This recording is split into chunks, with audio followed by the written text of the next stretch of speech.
Et bonjour à tous, ravi de vous retrouver pour l'émission du vendredi 9 juin 2023. On se retrouve avec un marché crypto mi-figue, mi-raisin, j'ai envie de dire 26 530 pour le BTC. On a Ether à 1840 et globalement ce top 25 est entre moins 3 pour ADA Cardano, à plus 2% pour Polygon qui reprend un peu, OKB plus 1,65, 1,70 pour The Open Network. Et on clôture comme d'habitude le top 25 avec le Lido Token 2,21$ et Internet ICP Computer qui sont tous les deux à l'équilibre. Du côté du 4 heures, donc toujours dans une contraction de volatilité et malgré le fait qu'on a eu une descente un peu plus marquée autour de 25 002, 25 004 qui constituait l'énorme support qu'on n'avait toujours pas touché, on n'a toujours pas eu cette prise de direction qui serait franchie à la baisse si toutefois on franchissait les 25 000 ou à la hausse. On a désormais un double cluster entre 27 400 et on va dire le début de cette trend dès qu'on approche les 28 000. Le Crypto Fear and Greed est toujours sur neutre à 50, les ordres de marché eux aussi neutres. On voit que ça se bataille plutôt du côté de Coinbase en ce moment entre les acheteurs et les vendeurs entre 25 800 et jusqu'à 27 000 $ et plus, ce qui est corroboré par cette map de liquidité où l'on a des ordres qui attendent donc autour de 25 200, ensuite un pic à 23 000, 20, 21 000, vous connaissez la musique, et en haut on a de tout petits sursauts autour de 28, 28 4, ensuite autour de 30 000 et la grosse zone de liquidité est entre 31 et 35 000 $. Les news, je vais essayer d'aller assez vite puisqu'il y a pas mal d'informations à traiter aujourd'hui. Alors une question qui est revenue énormément sur le fait d'être qualifié ou non comme une security pour toute la liste de crypto que vous avez vu passer ces jours-ci et qui est non exhaustive puisqu'au fur et à mesure ils sont en train d'en rajouter. Donc déjà ce qu'il faut bien comprendre c'est qu'on a un double enjeu par rapport aux États-Unis, à la fois la bataille qui est en train de mener la SEC avec Gary Gensler en tête de liste, peut-être un agenda personnel, peut-être un agenda politique. Et derrière, on aura, comme vous le savez que trop bien, puisqu'on en a parlé plusieurs fois, le nouveau président des États-Unis à l'automne 2024. On a le halving d'un point de vue technique pour le Bitcoin aussi au printemps 2024. Et là, par rapport à l'agenda, il prépare aussi probablement l'arrivée d'une monnaie de banque centrale numérique. Et on va voir comment ça pourra cohabiter, coexister avec les cryptos telles qu'elles existent et telles qu'on les connaît nous aujourd'hui. Sachant que, par exemple, on a reçu encore là ces jours-ci un mail de Coinbase qui proposait 4% de rendement sur les USDC qu'on dépose en passif donc du côté de Coinbase. Donc en ce moment il y a vraiment quelque chose d'assez profond qui est en train de se jouer. Malgré tout, Binance et Coinbase vont monter au créneau et vont se défendre face aux attaques de la SEC, du gendarme de la bourse américain. Et si jamais on avait les qualifications comme ça qui venaient à être faites de security, c'est-à-dire de titres financiers, notamment pour tous les coins et tokens qui auraient été émis via des ICO, et Ether en l'état ne dérogerait pas à la règle aussi, donc c'est quelque chose à prendre en considération. Il n'y aurait potentiellement que Bitcoin qui serait intouchable sur le match qui est en train de se jouer. Voilà, c'est juste une question de qualification, de réglementation aux États-Unis. Ça ne veut pas dire qu'ils vont éteindre la lumière du jour au lendemain sur vos précieux shitcoins ou altcoins selon comment certains les qualifient, mais ça veut dire que ça rajoute une couche de risque sur un marché crypto qui est déjà un peu risqué. Donc ça va être le sujet pour les prochains mois, voire prochains trimestres, en ayant bien en tête aussi que XRP Ripple pourrait venir changer toute la donne puisque ça fait des années qu'ils sont en procès pour le même sujet. Avec Cryptost, suite aux actions de la Securities and Exchange Commission, la fameuse SEC, envers Binance, la plateforme Binance US suspendra le dépôt et les retraits en USD, en dollars, à partir du 13 juin prochain. Donc là aussi, c'est en train complètement de se resserrer les taux et probablement que Binance US ne va pas pouvoir subsister, je pense, par rapport à toute cette déferlante qui est en cours d'un point de vue réglementaire. Et je pense qu'ils n'ont même pas envie de batailler finalement pour une entité qui, par rapport à leur chiffre global mondial, je suppose, est bien en deçà, même au niveau des volumes, de ce que représentait le total pour Binance, entité maison mère, si je puis dire. Donc une branche US qui est devenue plus une branche pourrie qu'autre chose, il va falloir couper et couper net probablement. Je ne sais pas ce que ça va donner. On sent que Coinbase, Kraken et tous ceux qui sont natifs des États-Unis ont envie aussi de mener cette bataille. Donc on a un beau feuilleton à venir devant nous pour les prochains mois. mois. Avec Goku, Kraken qui lance sa marketplace NFT sur Polygon. Et on a un nombre donc de NFT dispo sur Kraken qui passe de 70 à plus de 250 collections et parmi elles notamment la célèbre collection Reddit Collectible Avatar. Lens Protocol, que là aussi si vous suivez les émissions du lundi vous avez déjà dû entendre parler, qui a pour but donc de proposer un réseau social 100% décentralisé, viennent de lever 15 millions de dollars pour continuer leur développement. Donc une très bonne nouvelle de ce côté-là.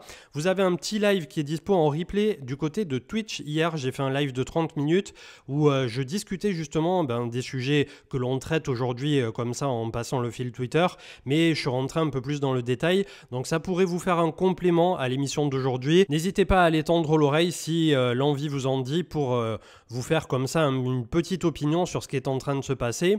On a une plateforme qui est en train d'ailleurs de monter par rapport à Twitch, c'est Kick.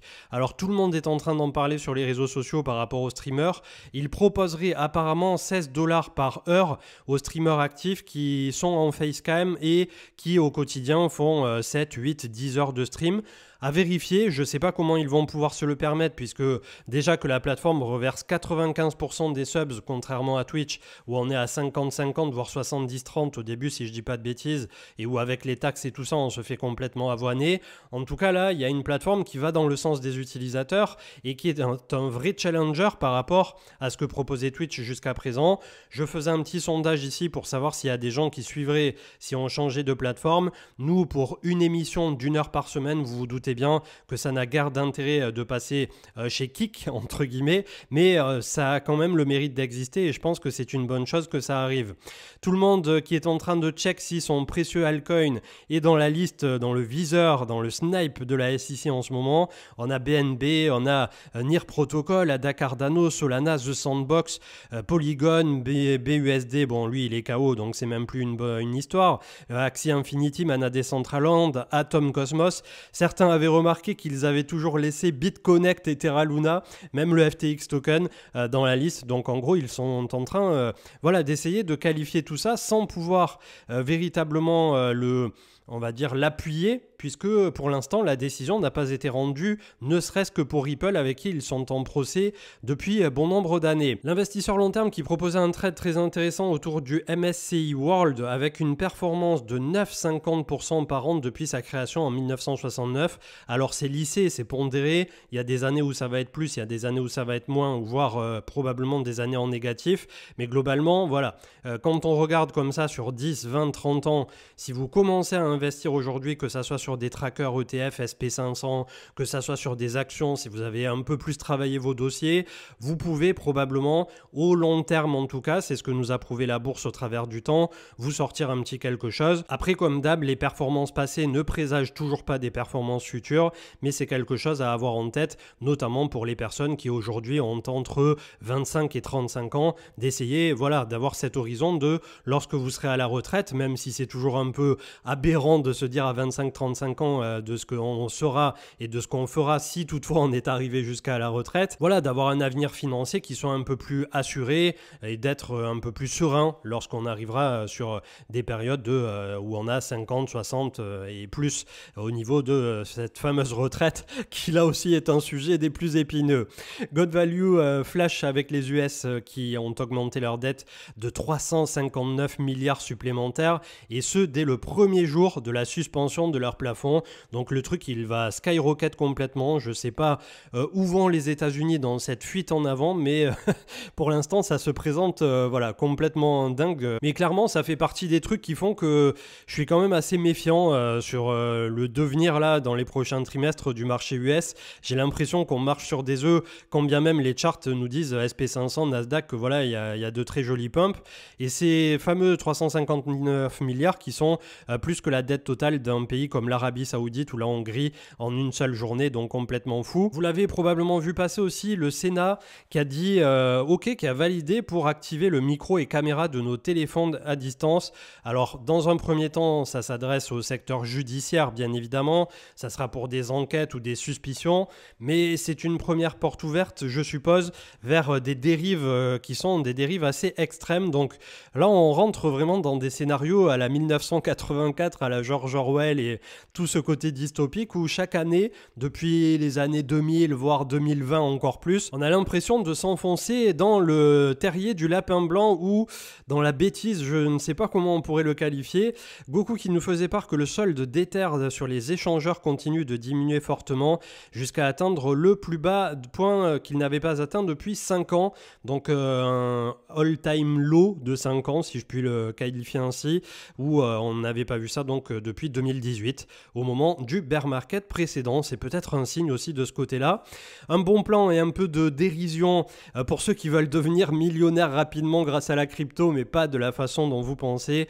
Il faudrait écrire un scénario béton sur ce qu'il s'est passé ces 2 dernières années dans le marché crypto, et je peux vous dire que probablement il y a déjà des auteurs qui sont sur le sujet pour Netflix, et demander à Netflix, une fois qu'ils ont le scénario entre les mains, de vous filer une avance de 10-20 millions, et comme ça vous pouvez vous la couler douce jusqu'à la fin de vos jours. Schroders avec Coins.fr, plus de 800 milliards d'euros sous gestion, se préparerait à entrer dans l'espace crypto. En effet, le gestionnaire d'actifs cherche à s'associer avec une entreprise spécialisée dans la garde de crypto-monnaies, selon Bloomberg. Donc c'est une très bonne nouvelle, et on va avoir de plus en plus, je pense, comme ça de fonds, et notamment sur la partie européenne, qui vont venir se greffer et probablement dynamisés par un secteur US qui dans un premier temps cherchera à fuir les États-Unis.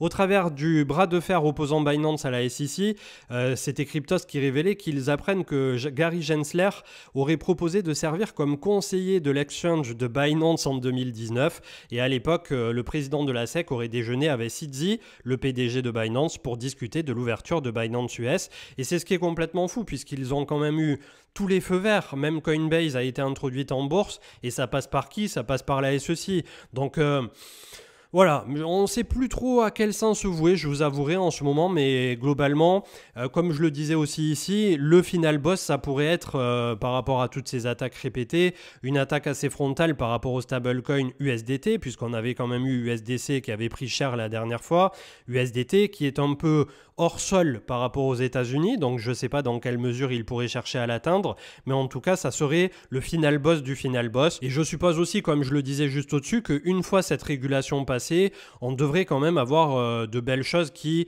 viendront avec des institutionnels, quelque chose d'un peu plus sérieux, d'un peu plus cadré. C'est peut-être pas ce que voulaient les cypherpunks du début, et notamment sur Bitcoin, où ils ne veulent pas entendre parler de régulation, où voilà, il faudrait que la régulation vienne de l'intérieur ou que sais-je. Mais globalement, c'est vrai que les deux discours peuvent s'entendre. Personnellement, si on me pose la question, j'aurais préféré aussi que le marché crypto s'autorégule, bien évidemment. À ce jour, on a vu l'expansion des stablecoins, l'expansion des altcoins que certains qualifient de shitcoins, qui pour une majorité, on ne va pas se le cacher, la plupart du temps n'ont guère d'utilité ou de cas d'usage pratique dans la vie réelle. Donc c'est vrai qu'au bout d'un moment, il y a quand même un certain sérieux à acquérir et un certain ménage à faire si on veut aller beaucoup plus loin dans cette adoption, et quelque chose qui permettrait à tout à chacun de ne pas avoir la goutte au front aussi à chaque fois qu'on utilise un wallet, à chaque fois qu'on a peur d'utiliser sa ledger par peur de faire une bêtise. C'est un sujet qui revient très très souvent sur la table. Realty qui a proposé hier donc 4 logements, et je crois qu'ils étaient le fameux Reg D, Reg 8. À chaque fois j'oublie, purée, au bout d'un moment il faudrait que je me fasse une petite note sur l'ordinateur. En gros, c'était des logements qui sont payés directement par un genre d'allocation d'État. Donc c'est parti en quelques secondes comme d'habitude, et voilà une aventure qui continue, mine de rien, de se développer à la vitesse de la lumière pour Realty depuis 3 ans. On verra ce que ça donnera là aussi si un jour il y a un shoot sur l'immobilier aux États-Unis ou une récession actée, ce que ça pourra donner par rapport à un projet comme Realty, s'ils avaient bel et bien les reins solides, si tout était carré, si tout était parfait, j'ai envie de dire. Jusqu'à présent ça avait l'air d'être le cas, mais comme d'habitude il n'y a pas d'investissement sans risque, donc il faut toujours en avoir conscience. Et là pour les États-Unis, comme je vous disais, j'ai aucune visibilité sur les 6 prochains mois de ce que ça pourra donner concrètement, et notamment si la Fed décide de pivoter avec ce plafond illimité. Vraiment là c'est un truc de fou aussi ce qui est en train d'arriver par rapport aux États-Unis. On va avoir une courbe qui va nous faire un baobab par rapport à leur dette. Je ne sais pas dans quoi en plus ils vont décider de l'investir, ce surplus, et derrière l'économie des États-Unis, elle a certes quelque chose de résilient, et c'est une des plus grosses économies, voire la plus grosse économie mondiale, mais là ils prennent une voie où on a la sensation que c'est le sprint final sur une course course où ils sont déjà bien épuisés après un marathon et où on se demande en bout de course si voilà, le gars, une fois qu'il a franchi sa ligne, il ne va pas claquer. Donc c'est un peu bizarre la façon dont les choses sont en train de tourner, et c'est vrai que par rapport au sujet qui nous intéresse, nous les cryptoactifs, on a probablement un rôle à jouer. Et on terminera donc avec une info de Goku avec Circle, donc l'émetteur du USDC, qui reçoit une licence d'établissement de paiement à Singapour. Cette licence obtenue auprès de l'autorité monétaire de Singapour qui permettra à Circle Singapour d'offrir des services de jetons de paiement numérique. L'analyse technique, j'essaie d'aller très vite puisqu'elle n'a guère bougé cette semaine. Au cours du début de semaine, donc on avait tagué la moyenne mobile 200 ici autour de 1043 milliards, on est à 1066. Les momentum ont complètement faibli, on n'a plus de volume, donc on est sur support et on est sur le désintérêt estival avec le fameux dicton Sell in May and go away qui a fonctionné une fois de plus pour cette année, entre guillemets, puisque comme d'habitude là c'est pour les un peu plus court-termistes, ceux qui voient pour 1 an, 2 ans, 3 ans, voire plus. Il n'y a fondamentalement pas de, on va dire, d'urgence à vite aller bazarder ces cryptos en ce moment pour ceux qui ont mis des années à les réaccumuler, dont je fais partie.